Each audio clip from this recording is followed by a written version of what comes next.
British history is rich with tales of wealth and power and all that political nonsense.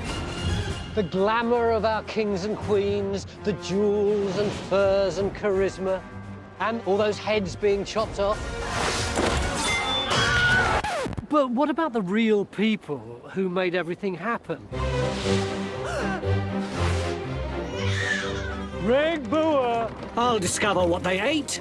It's a bit dodgy.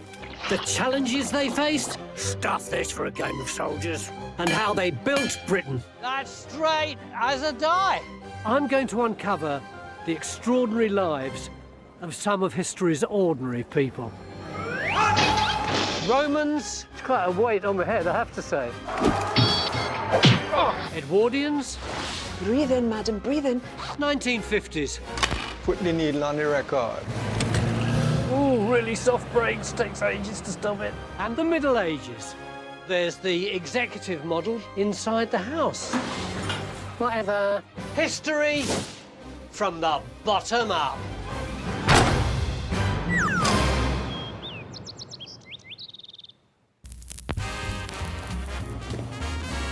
This time, I'm going back to the 1950s. It was a time of optimism as Brits picked themselves up from the Second World War. We had a new young queen and celebrated hopes of a brighter future with the Festival of Britain.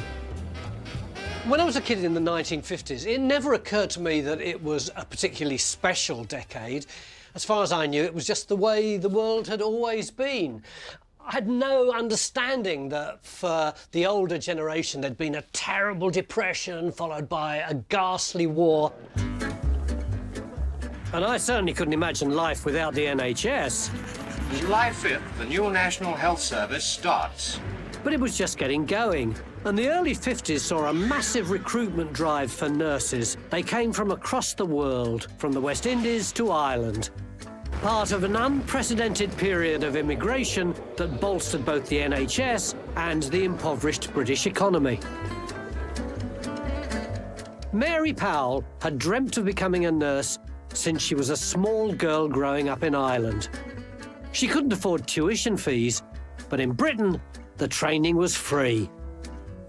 In 1952, a week before her 18th birthday, Mary packed her things and left Ireland behind her. She flew from Dublin to Northolt Airport, just outside London, and then got a bus to Putney and her new home. This was despite furious resistance from her mother, who thought that England was some kind of ungodly hellhole. As a staunch Catholic, she was dead against Mary living in a Protestant England. From the windows of her London bus, seeing bomb damage still being repaired, Mary must have wondered whether it actually was a bit of a hellhole. She eventually arrived at the rebuilt Putney Hospital to start her 3 years of training. The NHS was amazing, offering a high level of care, but the world that Mary walked into was as regimented and as ruthless as an army, run by an all-powerful general, the matron. I should like to see you in my office when you go off duty. Yes, matron. Everything that Mary's matron said was law, and her loyal officers were the sisters who ran the wards. Matron behaved like some sort of colonial officer. She ruled from her office with a rod of iron. Matron's powers even extended to the nurses' private lives. It was she who decided what time they went to bed and made sure that there was no one else tucked up with them. And if a nurse ever did decide to get married, well, that was it. She had to leave the profession. It wasn't actually illegal to get married, but any nurse would first require the permission of the hospital board and, you guessed it, the matron. No, I'm sorry. Debbie Quinn is a practicing nurse and knows Mary's story. So she arrives on the first day. What kind of environment would she have been confronted with? I mean, the wards that you would have trained in would have been what we call the Nightingale wards, the long wards with the table in the middle. Very, very, very strict. Just when I thought I was really being good, Sister ticks me off for being too slow, sends me to matron. I don't like your attitude, nurse. That's mutual then, said I, because I don't like yours. You didn't. No, but one day I will. Your first experience on the wards is very much about the cleaning, about the tidying up. It would have been a lot of cleaning bedpans, making sure the area is clean and sterile. What would the environment that she worked in have been like? They would have been woken up very early, between 5:30 and 6 o'clock. They would have been expected to have made their beds, get everything straight, get themselves into their uniform, which was a lot more complicated than where we are today. You know, you're talking of a dress, you're talking of cuffs, you're talking of an apron, proper hats. Hats were got rid of in the 1990s. To begin with, trainees weren't trusted to treat real patients, but had to practice endlessly on a dummy called Araminta. This is Araminta, or should I say one of Araminta's friends. This is a medical dummy like Mary would have used when she was in training. This is how she would have learned about the human body, and in particular how to administer medical procedures like giving an injection or a bed bath or an enema. Although it looks as though you've just had one, love. Inside her were models of all the important organs. After 3 months in the classroom, the day came for Mary to apply her learning to a living, breathing human being. Give the man his injection. Stop fussing and get on with it, said the sister. Sadly, the actual patient wasn't available for our filming, but the following did actually happen to a real person. Mary was terrified. She picked up the kidney-shaped dish and the syringe and gingerly moved forward.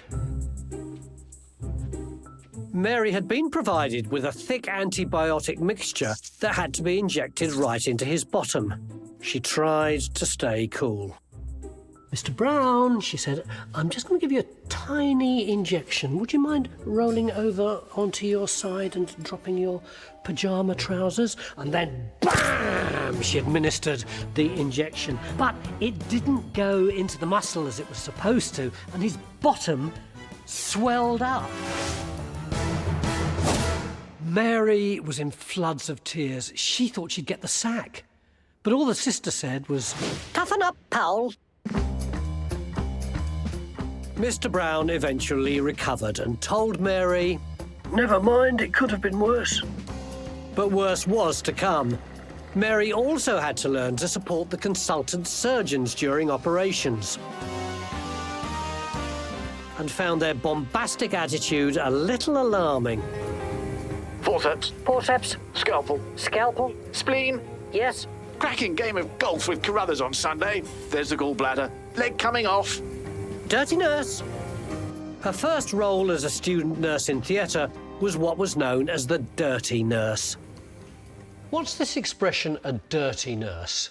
In theatres, obviously, for infection control, you want to keep instruments clean, and when they're dirty, you want them to go away. You don't want them to be near a clean area. Your clean nurse would be the nurse that passes all the clean equipment to the consultant. The dirty nurse removes the dirty stuff, so the dirty swabs, the dirty instruments, possibly limbs, whatever. Yeah, dirty nurse, this is for you. Just coming. Mary felt she was born to be a nurse, but it was an enormously draining job, both physically and emotionally. Mary worked a 12-hour day plus time for meals. She wasn't allowed to live outside the hospital until she'd qualified. Mary lived in a nurse's home with the other trainees in the hospital grounds. They all got on really well together, but they were paid just £10 a month, most of which they spent on what they called therapy, which meant fags and cider, and occasionally being able to save a few pennies so they could go on a girls' night out. They'd sneak back to the nurse's home long after the matron's curfew. So how did they get back in? Well, they did a deal with one of the nurses who'd stayed home that she would always leave the window open just a little bit. So you get this queue in the early hours of a Sunday morning of all these giggling, tipsy nurses all trying to get in together, back into the home. And fortunately, they usually got away with it. You'll notice I said usually. There was one occasion when they arrived back so late that the nurse on the ground floor had gone to bed. Luckily, a window in the toilets was still open. Mary was the first to squeeze in, but unfortunately, she landed right on top of a consultant who happened to be sitting there using the lav. And then, on one night out, it happened. All right, what's your name? Brian, actually. She met Brian, the salesman. Little did she know what a dramatic chain of events meeting Brian would trigger. Mary was crazy about Brian, and she wrote an excited letter back to Ireland to tell her sister just how much she loved him. Perhaps she'd forgotten how they'd feel back home about the very idea of seeing someone from Protestant England. One day, Mary was summoned to the matron's office, and she was astonished to find her mother and brother sitting there. Apparently, her mother had heard scandalous stories about Mary and an Englishman. So naturally, she'd rushed over to rescue her daughter and bring her back to the safety of Ireland. The problem was she could. Mary was 20, but this was the 50s, and you weren't officially an adult till you were 21. So there was nothing the matron could do to stop her mother taking her away. What a disaster. It was 1954 and Mary's final year of training, and now her dreams of becoming a nurse and a life with Brian were in tatters. Back in Ireland, Mary was confined to her room, a prisoner in her own home. Her mum kept the door locked and plied her with tablets, which made her very woozy. She tried to write to Brian, but her dad burnt her letters. Brian tried to write to her, but a friend of her dad's at the post office intercepted them. And then one day, there's a knock at the door and Brian standing there. And he says, "Can I come in?" And all hell breaks loose. Mary's mum comes rushing in and tells him to get out of here because he's a heathen swine. And Mary's going, "Why didn't you write?" And Brian's going, "I did. Why didn't you write?" And Mary's going, "I did." And then suddenly Mary's dad's there with a shotgun, which he's pointing right between Brian's eyes. And Mary's going, "Don't shoot, don't shoot." And Brian's going, "I'm not going anywhere till Mary tells me to." And Mary thinks, "Oh no, he's going to have his face shot off. What am I going to do?" And she says, "Brian, go back to London. I never want to see you again." What a palaver. Brian left, and that would probably have been the end of it. But then something happened that would change everything. Something quite catastrophic. On December the 2nd, 1955, there was a huge train crash at Barnes in London. Mary's hospital in nearby Putney was overwhelmed with casualties. One of the senior nurses sent her a letter, and it was addressed to her parents. So they opened it, and for some reason that Mary never quite understood, they let her read it. And it was a plea for her to come back to London to help. And presumably, her mum and dad thought she wouldn't be able to do anything about it. But with the help of one of her sisters, who bought her a plane ticket, she went through the lounge window and escaped.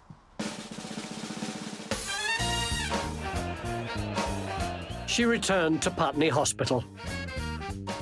Mary threw everything into nursing the casualties. She passed her exams and then she married Brian. But she did so in secret because nurses weren't allowed to get married. If they found out that she had, then she'd have had to leave her job and become a housewife. After all, this was the 1950s. No one did find out, and Mary kept working as a nurse until 2013, when she finally retired at the incredible age of 79 and settled down to write her autobiography.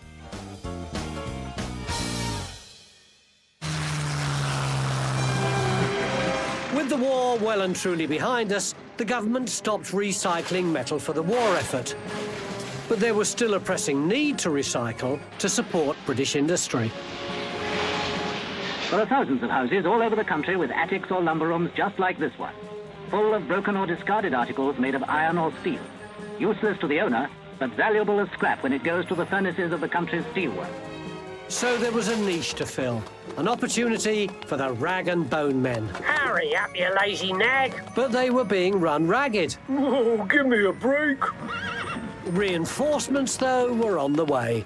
Having just returned from fighting Rommel in the desert, Manchester's John Bibby was looking for work.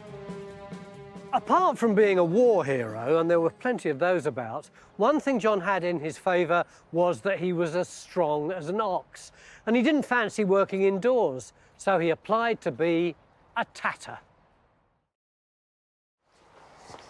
In other words, he'd become a rag and bone man.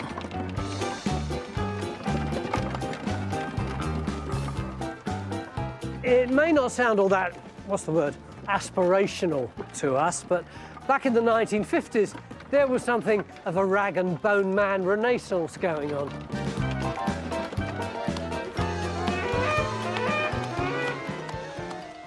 Why rags and bones? Well, rags and old clothes and old bedclothes had always been needed for stuffing mattresses and making carpet underlay, and bones were good for glue and fertiliser. But the problem with all that kind of stuff was it was pretty stinky and unpleasant. So what a rag and bone man like John really wanted was metal. But many of these recyclers still called themselves rag and bone men, and even inspired a TV hit. You dirty, dirty old man. When I was a kid in the early 50s, sometimes I'd be hanging around outside the house and this horse and cart and bloke would come down the street and he'd be going, "Heel-ree, heel-ree." And I had no idea what heel-ree meant until my dad later told me it was any old rags. It was the rag and bone man. And it was exactly the same with John. Every morning he would arrive at 8 o'clock sharp and pick up his cart from scrap merchants, and he'd go round Chawton and Stretford going, "Reg Boer, Reg Boer," which was, of course, rag and bones. John rented an old hand cart from Atkinson's scrapyard for 3 shillings a week, one of 17 they had. He now had to make enough money to pay for that and look after his wife and 2 kids. John was a tough, short geezer with curly hair, and he always wore a double-breasted suit. Not the most practical item of apparel, but he liked to be smart and do his job well. He also wore a trilby. Now, why did they go out of fashion? He was known as Flash John.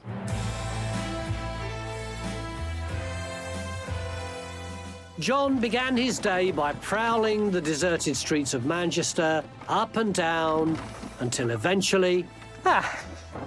here we go. Nice bit of schmutter. He didn't even stop for lunch. Although sometimes he'd get a couple of pints of milk from the milkman. Cheers. Eventually, he'd find a couple of old bikes or an ironing board or whatever. To be frank, he preferred heavy iron to light steel. He made more money from it, but he was never picky, because if you were, it might undermine customer relations. More coats and some shoes. He just kept going all day until his cart looked full. Well, that would have been enough for most people, but not for John. Besides, he just had a tip-off. The people at number 4 were having a clear-out. A reporter in the Manchester Guardian recorded John collecting an old gas stove and what seemed to be the greater part of a motor car, a wireless, a dining room chair, a mattress and a settee. Now do it! Ugh. Next, he just had to wheel it all back to the scrapyard. John returned to the yard at nightfall. All the stuff was weighed up. He got £1 for the sofa and £1 for everything else. Total, £2. Which was actually about the average wage for the time. At last, John's gruelling 12-hour shift was done, and he returned home to his tiny flat above a shop and to the person he called the best wife in the world. He'd be ready to go again in the morning. Maybe have a bit more luck next time. What a man. I don't think the Nazis stood a chance against someone like Flash John.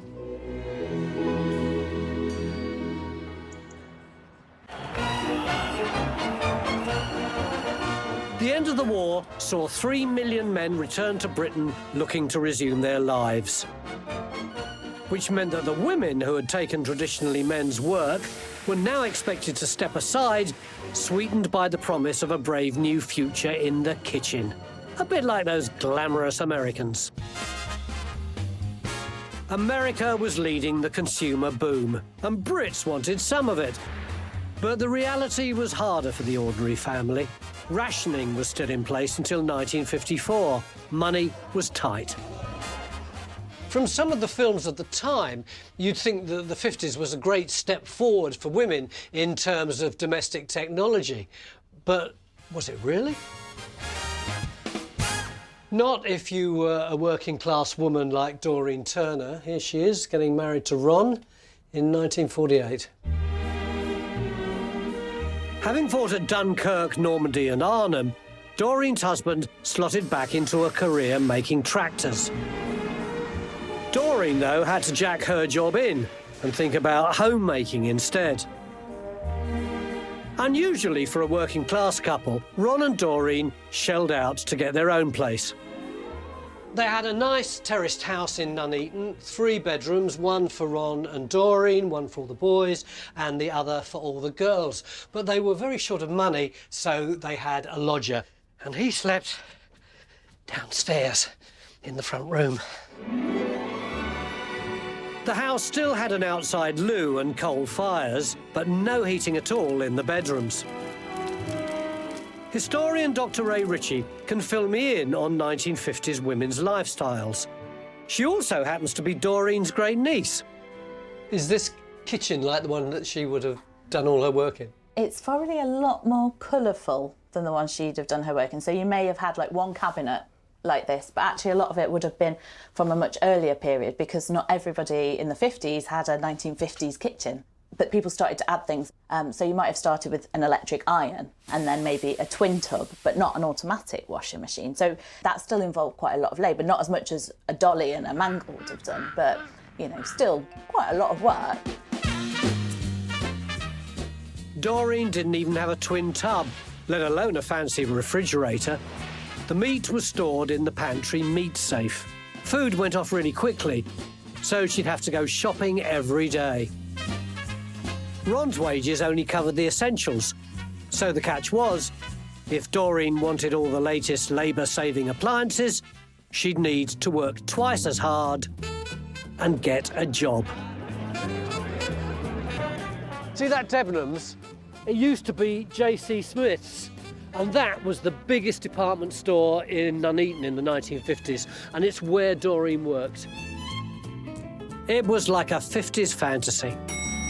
Ground floor, food hall, washing machines and cooking appliances. First floor, clothes in all the latest fashions. To entice consumers to part with their cash, a new concept was introduced, buying on credit. Now nothing was beyond reach. Now go on, you know you want to. Doreen struggled. But she was determined to juggle her job with looking after 5 kids, so they could enjoy the fruits of the 50s too. As a kid, my whole life was about reading. Puffin books, the heirloom library, and toys. Fuzzy Felt, Meccano, the magic robot which span round and round and you asked it a question and it pointed at the answer. Absolutely brilliant. Seemed like there was a new toy on the market every week. But the pressure on Doreen must have been immense to buy at least some of these things for their kids. I mean, who wouldn't want I Spy sports cars? The dream for Doreen's family was to get just one of the magical consumer items that were constantly being advertised. Eventually, they felt sufficiently well off to be able to afford to rent a brand new machine which would transform their lives. Not a shiny washing machine, one of those. A telly. I wonder what's on. Doreen and her family joined the mushrooming TV audience who enjoyed just one channel, with 21 million tuning in to watch the Queen's coronation. Amazing. I could watch it all day. Be better when there's a picture. But the new contraption did nothing to help Doreen in the kitchen. So sometimes a family might decide to go for a television when they didn't have a washing machine, which to us might seem, well, like the wrong way around, but it was about family entertainment. You could all sit around a TV at night and enjoy that. If Doreen had any time left after finishing all her chores, that is. With 5 young children to look after, it was no easy feat. Housework was often a thankless task, but Doreen took pride in her career, something she found especially rewarding. Doreen was considered unusual in her commitment to her job, that she really enjoyed it and it was part of her life that she valued, rather than it just being a means to an end that she wanted to earn some money. Look at this fantastic crockery. We used to have exactly the same stuff at home. It actually celebrates all the new things that people could buy. Look, there's a coffee table and a cheese knife and a nice new sofa. But for Doreen, it wasn't really all these things that she could either buy or at least hope to buy, all this marvellous new stuff. It was the new friendships that she could make and the places that she could go to.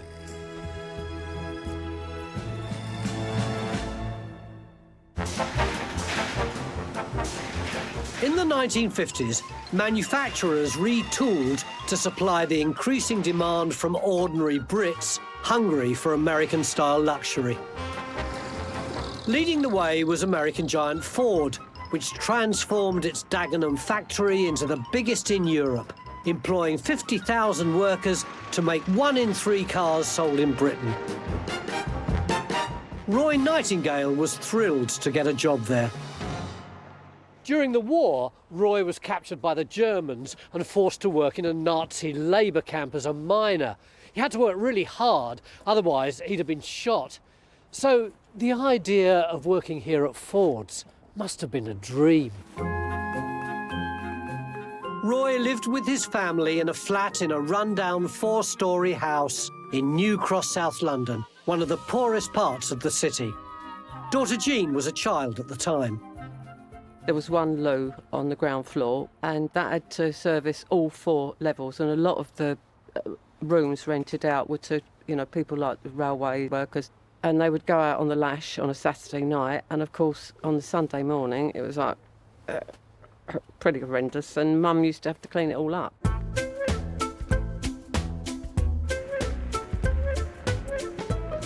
The Ford factory was a miracle of manufacturing. Iron ore went in at one end, shiny new cars were dispatched from its own docks at the other. Roy's first job was in the foundry, casting engine blocks from massive lumps of iron. The engine block is at the centre of the engine, where the petrol's ignited in its cylinders. If he thought this was going to be easy, he had another think coming. It was less of the American dream and more like a living nightmare.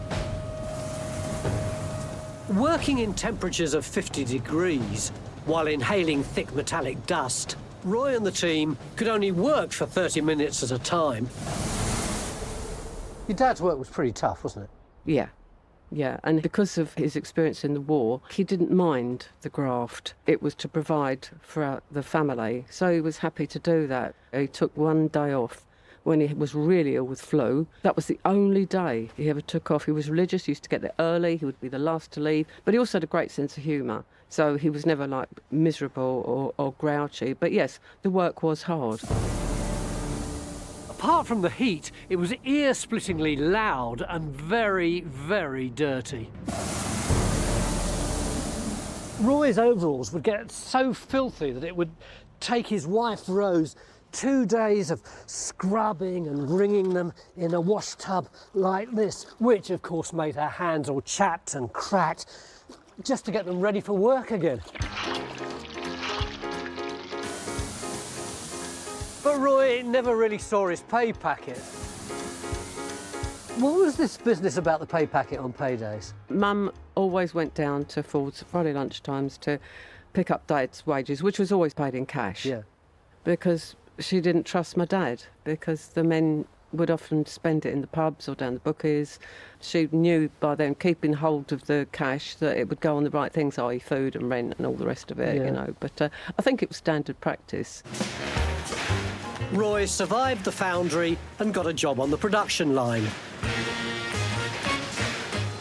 On the plus side, he could breathe the air without putting his life in danger. On the downside, working on the production line was mind-numbingly dull. Roy had to learn to work like a robot, doing exactly the same set of actions time and time and time again. So first, he'd have to go and pick up his components, which would take him 10 seconds, and then he would walk back with them to the car, another 10 seconds, get ready, 5 seconds, execute the job, ba-dum, ba-dum, ba-dum, ba-dum, ba-dum, ba-dum, ba-dum, 1 minute, 5 seconds, ready to start the whole thing all over again and again and again and again, remorselessly for 8 hours. To get them through the day, the men would daydream. Smith is on the ball. Some relived entire football matches. Who scores? Roy preferred to escape to his beloved garden. He just had to keep going till the next break.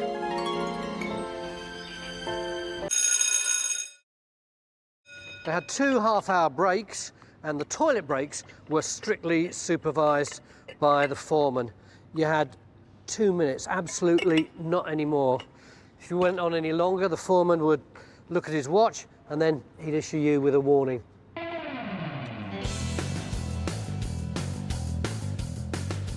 And this was the result.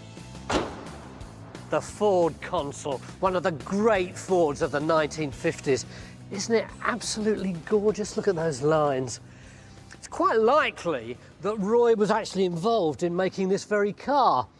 He didn't have one himself. He had a Ford Popular, which was a bit cheaper, but he was very proud of it.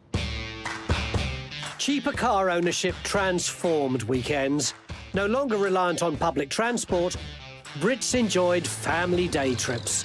Ford's allure was delivering the American dream on a budget for cash-strapped Brits.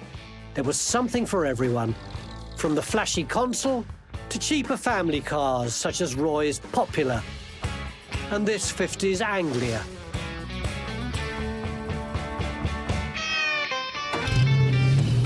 A classy number. Yay! 0 to 50 in 24 seconds. What a car. Oh, I'm getting a lot of admiring looks.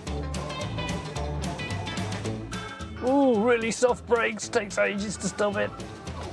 Oh, it's like turning a tractor.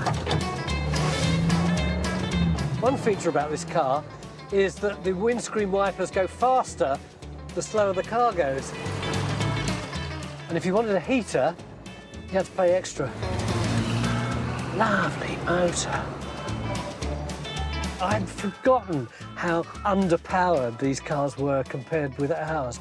The acceleration is like duk, duk, duk, duk, duk. And now, Roy's whole family was going places. Life changed for Roy's family thanks to one of the specially designed new towns. It was to be the largest government housing project of the century. 8 new towns built to solve the chronic housing shortage. This one was Basildon in Essex, very handy for Dagenham. They now had a whole house all to themselves. What was that like? Beautiful. I remember getting off the train and the first thing that hit you is the air and also the green and cows. And I remember thinking, wow. And the house that we got, lavatory, bathroom, hot and cold running water, it was marvellous. Roy continued to work in nearby Dagenham till his retirement. Your dad worked at Ford's for over 30 years, didn't he? Yes, he did. And he was given a clock. Yeah. What sort of clock? It's one of these carriage clocks, you know. I felt aggrieved at the time because I felt he should have got a car, because that was the least he deserved. You know, they're very lucky to have him.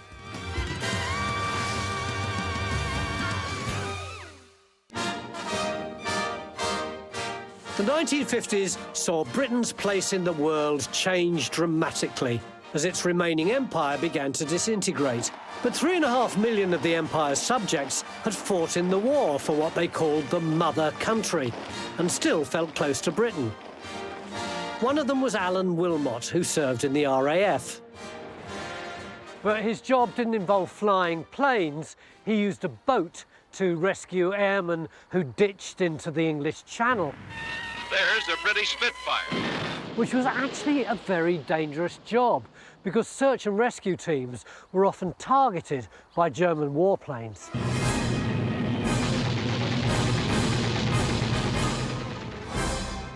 Having constantly put his life at risk, survived the war and played his part in the downfall of Nazi Germany, Alan was demobbed and returned home, all the way back to Jamaica.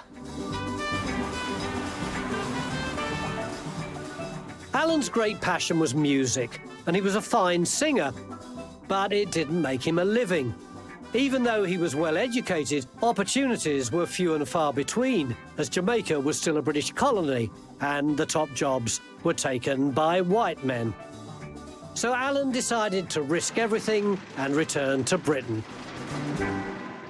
Second time round, though, things couldn't have been more different.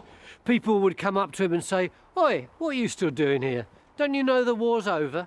He suddenly found that his relationship with the people of this country had really changed. Now on Civvy Street, despite the large number of vacancies, Alan found that being black made it extremely difficult to get work. Back then, it was perfectly legal to refuse people work because of their ethnicity.